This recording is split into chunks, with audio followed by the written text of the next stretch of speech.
So in this video we'll learn about interrupts. Okay, so interrupts are kind of, you can say, interruptions that occur during the flow of the program. Okay, so usually not all interrupts are caused due to programmatic errors, or you can say exceptions, or those kind of things. There are cases when interrupts occur for the purpose of IO and interaction with other devices. Okay, so one such case is communicating, or you can say interacting between the standard input output, that is the, you can say, console, or whatever it is written, or whatever is being typed through the keyboard. Okay, so that is one thing, and another is the mouse. Okay, so these two are major IO devices that we humans interact with. Apart from that, there are things like printers and other devices as well. Okay, so those are also the ways in which communications can occur. So these are two scenarios. So today we will be learning about interrupt 21H, which is the DOS interrupt. Okay, so DOS interrupts are basically communicating with the standard input output as well as files. Okay, so these two things are available in this thing. So if you have learned languages like C, C++, okay, so then you must have heard functions like printf and stuff. So these functions are written over these things. Okay, so here read character from standard input. So this is analogous to the scanf method. Print character to the printer, so it will print to the printer, and here you can say 09 standard output. So this is for printing on the screen and stuff. Okay, so firstly, before we get started about interrupt, first we will see how interrupts work. Okay, so steps taken during interrupt. Okay, so interrupt is basically an interruption. So first what we need to do is, the flow of the program will disrupt. So what we need to save, okay, we need to save the program status word. So by program status word I mean we need to save the instruction pointer and the current state of the flags.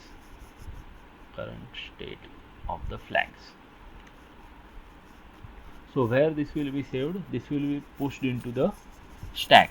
So if you remember the principle of the stack, so push to the stack. Okay, so here push to stack. So what stack does is, it's a first in last out, or last in first out, you can say, data structure. So whatever you put in last, it will be popped up first. Okay, so this allows us to backtrack the steps. Okay, so whatever we have left after interrupt occurs, we can handle those things here. So this is why we use stack here. After that, we run the ISR, interrupt service routine. Okay, we find the right interrupt that occurs and we run the interrupt service routine here. So here there are two types of routines. Okay, one is the software routine and one is the hardware routine. Software routine or hardware routine, you can say, I mean, there are two types of interrupts. Okay, so one form of interrupts is generated through software.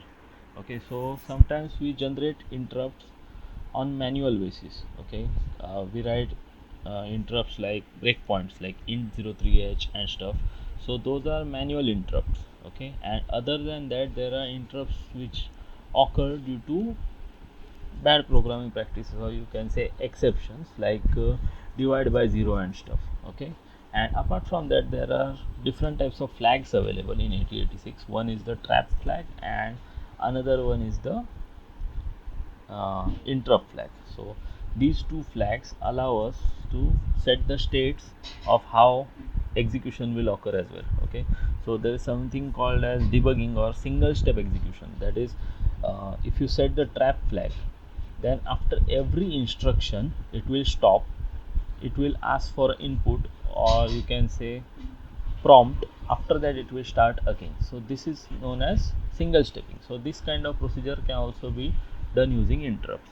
Apart from that, the main idea behind interrupts is saving CPU cycles. Okay, So the main idea here is saving CPU cycles, because if we were to use polling method, so polling method is kind of you can imagine a restaurant scenario. So in polling method, what happens is some kind of waiter or someone who is serving the food there comes to your place, asks you for your orders, then he goes to other table and does the same thing. Okay, so this way that person is moving throughout the place. So consider that person like the central processing unit of your system, like the CPU, and other people that are sitting on the tables are like the co-processors or IO devices. So what he is doing is essentially communicating with them one by one. So what happens is he is using all his energy there. Okay, and if someone or some process is in need of CPU cycles, then he will be starved as it is not his turn. Okay, so to avoid those problems of starvation as well, we have something in place called interrupts. So what interrupt is like, interrupt is kind of a buffet. Okay, so you have to go to the counter, or you can say a self-service thing. So you have to go to the counter, whatever you want you can take from there. Okay, so this is the two approaches that are available. So polling approach is too taxing on the system, so that is why nobody uses polling unless you are working in real time.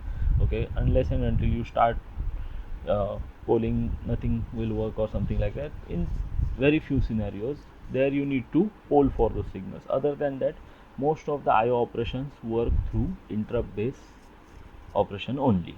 Okay, so these are the list of interrupts that are available for, you can say, the DOS part. Okay, so we'll just see it first and we'll write the programs in the next video about this thing. We'll see what are the available interrupts, and both for you can say the keyboard as well as the mouse.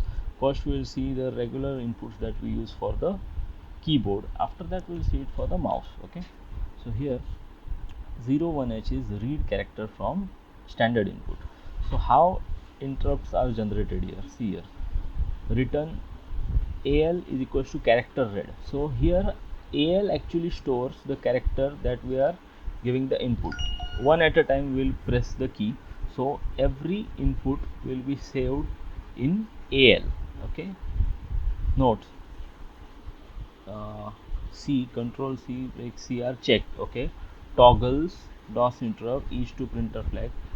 Control Z is not interpreted. This is not causing an end of file if input is redirected character is equal to standard input. So these are, you can say, exceptions that, or you can say exceptions to the rules that exist here.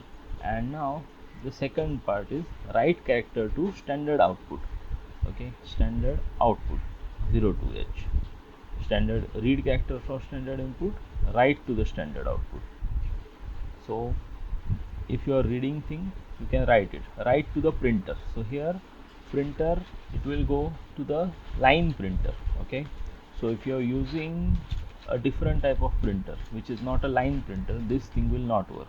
Okay, so that's a catch, because this thing is quite predated to like 80s or 90s part, so this is not directly relevant to current times. Okay, here direct console output, direct console output, direct console input, direct character input without echo. So this is like get ch function.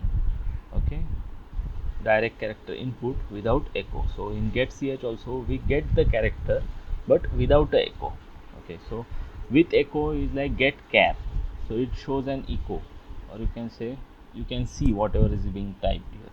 Okay, so these are the functions that are available. We'll go into detail in some other video, but for now these are the simple functions. There are a lot of different functions available here. You can change the directory, you can read from a directory, certain directory, get file list and stuff. Okay, lot of things that are possible. Okay, here, and for the mouse, here we have mouse reset, that is called at the start of the program. Then there is something as show mouse cursor, hide mouse cursor, and get mouse position and button status and stuff. Okay, so these are mouse functions as well. Okay, So different types of classes. So mouse is a very complex device. For now we'll concentrate only on keyboard only. Okay, so for keyboard there are not much of a complex functions here, but we'll surely write the program in the next video so that this video doesn't go too long. Okay, so let's end it here. Thank you.